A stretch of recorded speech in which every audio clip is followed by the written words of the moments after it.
Hello everyone and welcome today to More No Horsemanship. Here we are with Cheyenne. Cheyenne is a 3-year-old saddlebred.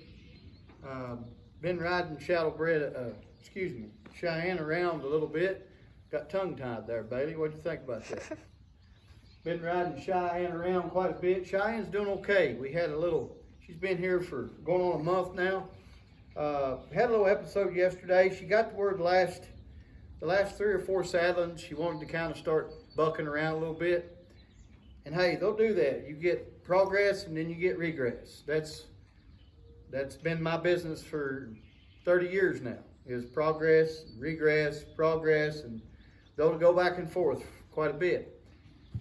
But I can't tolerate her thinking that bucking is a game or it's fun, because it could get someone hurt, just cause a bad habit, so I have to address it.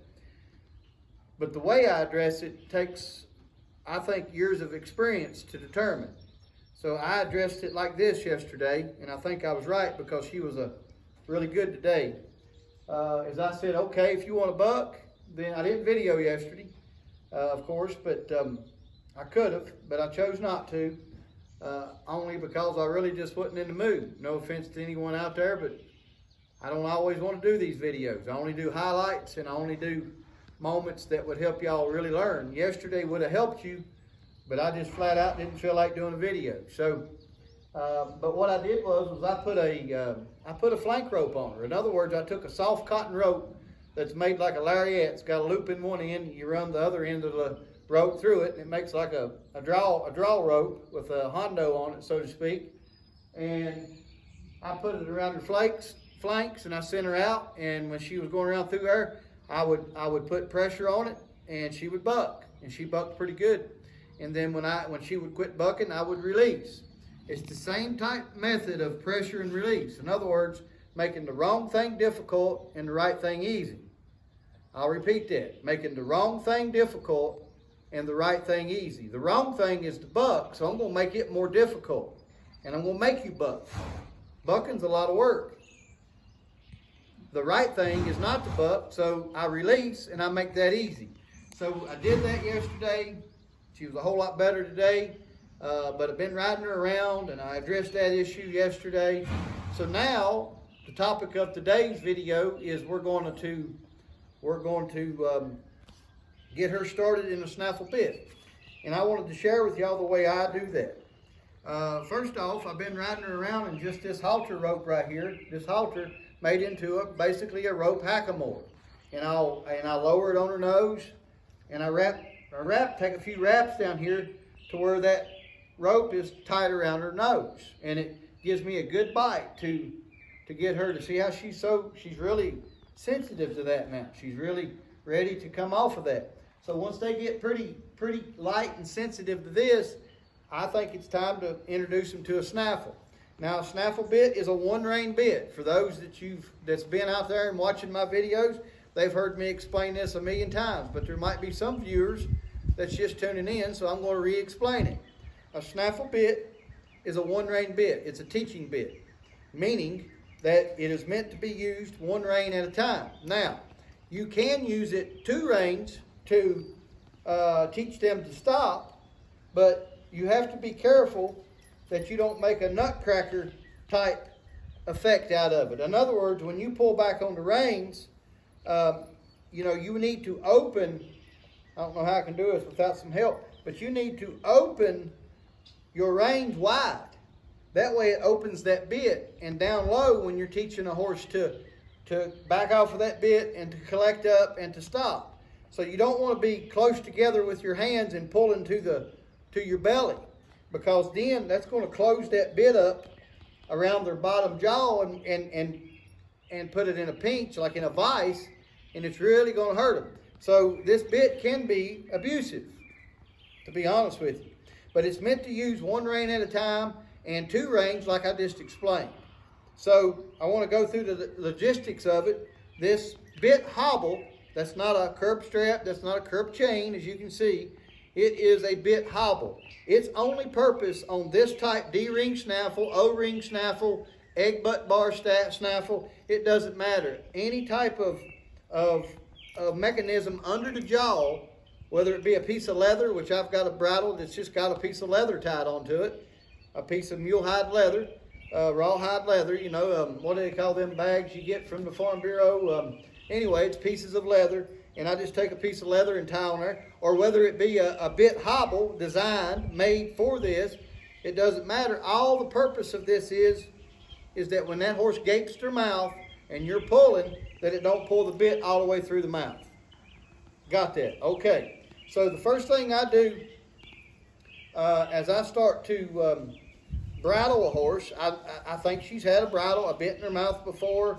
I'm not concerned about what she's had before. I'm concerned about what I'm going to do now. So you just saw me loosen it up. So by me loosening it up, I don't have to drag it across her ears. It's nice and loose. I can put one ear through, the other ear through, and right over on her pole the way it should be. So the way I do it is I don't take the halter off of a horse that I've never haltered or bridled before. I leave the halter on, tied around her neck, and that way I've got something to hold on to if she was to try to leave. Now, first thing I like to do is on these type reins, I like to go ahead and put that rein over there. But I tell you, that's because I'm in a barn and I've got this rope on it. Now, if you're outside and you don't know that horse, you might wait before you do this, because I tell you why. If you do this and that horse gets away from you, then your bridle's dragging on the ground, they're stepping all over it, and that would make me angry. So I like to take care of my tack. Now, this is a well-used bridle, and it don't look like I take good care of it, but I do. I've had it now. It's a Chris Cox bridle. It's not got his bit. I changed the bit on it, and the reason being is his bit is fixed. It don't swivel here on the D. The D's are fixed, and that's okay for a real tough mouth horse. But for some of these young horses, I personally thought it was a little much. That's just my opinion. If Chris Cox watches this, then sorry, Chris. I got the utmost respect for you, but I like a little bit more flexible bit. But it's his bridle. But it would make me mad if a horse stepped all over it. So after I get that done, I always go and I put it over the nose first, right hand on the pole piece, scoop the snaffle up in my fingers, wiggle my thumb in there and get her mouth open, slide the bit in there nice and easy without bumping her teeth, flip this ear through, put that ear through, get her bridle path and all that fixed nice and neat in her forelock. Let her sit there and chew on that thing. I know it needs adjusted. It'll be okay. I'm not going to leave it that loose. Now I've got 3 holes over here and 2 holes over here. So I'm going to start by taking this side up first. And I usually take one side up a hole at a time until I get it to the desired height. And don't ask me about 1 wrinkle, 2 wrinkles, none of that. I don't go by none of that. What I go by about is feel. I look at it, I watch the horse. I'm going to leave it low in her mouth during this time, just because I want her to do what she's doing right there, and that's pick that bit up, chew on it, pick it up, chew on it, and get really used to it. I see a lot of horses being started in a snaffle bit the wrong way, and the bit's too tight in their mouth. It's causing too much of a smile, and there's no room for that horse to get adjusted. But they need to figure out that bit. They need to carry it, pick it up, let it down. And to be honest, if I wasn't videoing, I would just stand here and just let her chew on that. But I'm not just going to stand here in total silence. So I'm going to choose to run my mouth. Now, my daughter, Bailey, that's videoing, she's probably never heard Daddy talk much before, have you, babe? Oh, no, not at all. I sense a little bit of sarcasm in that response there, don't y'all? But anyway, we're going to sit here and just let her chew on that. And then I'm just going to gently start applying pressure to it laterally. Not with 2 reins vertically just yet. I mean laterally. And just get her to where she's comfortable with that bit. So, and then in a day or 2, once I get her comfortable in it on the ground, I'll start riding her in it, and I'll make sure I video it for you and you all and the owner as well. The owner more important than anyone. I'd like to give him a shout out while we're standing here tell him I appreciate him. I'll be calling him in a day or two, and we'll catch up and figure out where we're at with her and all that good stuff. But I'm making good progress with her, and now I'm gonna raise that just one hole on that side and let her stand there and get used to that. It's still not real tight. She can still pick it up and lay it down, and let it get down and pick it up, and just getting her used to that. Now, when she gets a little bit more quiet with that, what I'm going to do is I'm just going to simply add some pressure right and left today, a few times on each side, and that's going to be it. Now, you might think, well, whoopee, that's not a lot. It goes a long ways. I've done it like this for years, and I used to just get up on them and do what I'm going to do on the ground on their back. But what I discovered was that some of these young horses, they can get a little bit, believe it or not, they can get a little bit scared when a bit's first put in their mouth. She probably won't, but a lot of the younger horses that I've started that's never had a bit in their mouth, they can get a little bit scared of pressure being put on that bridle. So I like to get them over all the fear of things before I get on their back. So let's go ahead and get rid of my Makati here. I'm just going to loop it around my horn once, just like that. And all I'm going to do is simply, I'm going to let all the slack go on that side. So when I pull her, that side's not being interfered with. And all I'm going to simply do is ask her to bend right here. Just bend. And I want her to cross over behind. I'm just going to pump her head, in other words. I'm going to pull right here, release. Pull right here, and release. Pull right here, and release. Just simply doing what I would do on the ground that I would do on her back. So I'm waiting on her to really give. See how she's backing up here? Don't want that. I want right there. That's what I want. I want her bending, putting that leg in front of her and over right there, and really giving to this right here. And I'm not going to quit. I won't quit until I get right there, and right there. That's what I was waiting on. If you didn't see that, then maybe go back and watch it. Rewind it. She was doing this, and then she'd do a crossover, and then she'd do this. But I waited on at least 3 good times of her stepping in front of herself and going sideways before I released it. Same thing on this side. I'm going to bend her first, right there. Then I'm going to ask her to move. Now I used to, right there. There's 1 good one, 2 good ones, 3 good ones. Let's keep going here. Get her soft. There's a good one. Just connecting her nose to her feet. Incorporating the feet. Now, it used to be right there. That was good. Now, it used to be I would do the whole lateral move at a standstill and just have her flex her head. I found out to be that it turns into a habit, and it turns into a really bad habit. And if you don't watch, it becomes a go-to to the horse when they get nervous. You'll just see them standing there flexing themselves. And I don't want to cause some weird little thing in my horse. I want to keep them honest, and I want to keep them normal. So I want to always, if I'm going to use the rein, I want it always to affect their feet, to go down to the legs. Now, if I'm asking for a vertical move of just tipping their nose in, I might not ask them to move their feet just yet. I may get that first, and as soon as I get that, I may squeeze or pump my legs a little bit and ask them to back off of that. But at first, just like now, if you notice, I'm getting the lateral first. Watch. I'm getting softness here. I'm going to wait right here just a second. I don't care if she moves her feet right now or not. Now, right there, you can't see it, but she got soft. So now I'm going to ask her to move. Now, I believe with this mare, this could have been done right there. This could have been done on her back. You know, she don't seem too scared about the bridle being pulled on in her mouth, but I chose to go ahead and do it on the ground. So, let's go to this side. We're about finished already. We're going to wait on her softness here. Now, she's pretty soft right there in the mouth.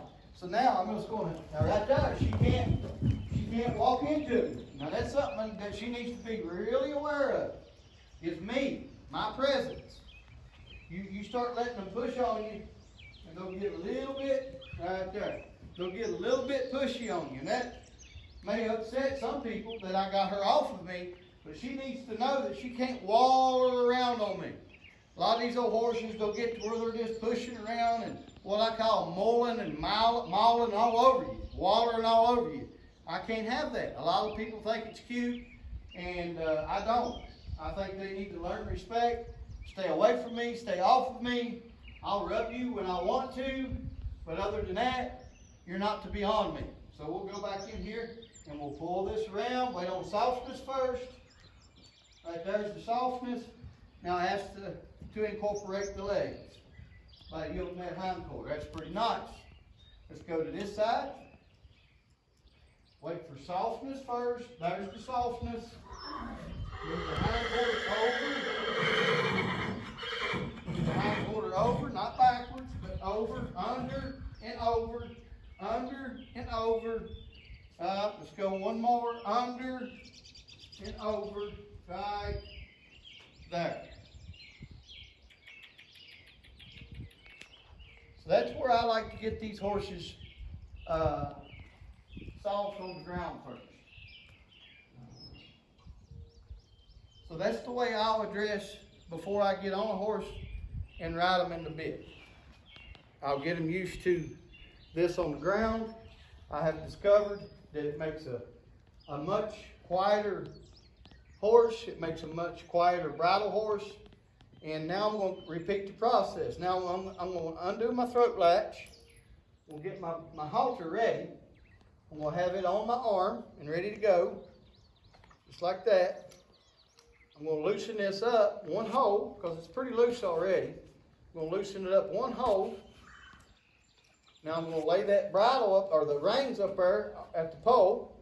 I've got my throat latch undone. The way I like to do these McCarty reins, some people call them, is I like to put the tip to the slobber strap, find the center, throw that right over, and you can take that off in one scoop right there. There you got it. You can hang that on the horn. Get your halter off your arm. Put your pole piece under the neck, over the nose, over the pole, and you got it. So get handy at using your tools. Get handy at handling these things, and you'll have a much better success rate of getting these horses bridled and getting them nice in the bridle. I think a lot of the aggravation that you see with horses, it's because all this is done in a cluster. You know, the bridles are not loose when you put them on them, and you're dragging them across them ears time and time again, and they get aggravated. The bits are all jacked up in their mouth and making them smile like that right there, and it's getting them all aggravated. If we'll keep this light, loose, and use a little bit of wisdom and use a little bit of common sense, and teach these horses to give to the pressure, but always whatever the head and neck do, it needs to connect to the feet. And if we'll get that working for us, we'll be in control of these horses a whole lot better and a whole lot quicker. So I hope that made sense. I hope you continue to have a good day. Appreciate you watching, and God bless.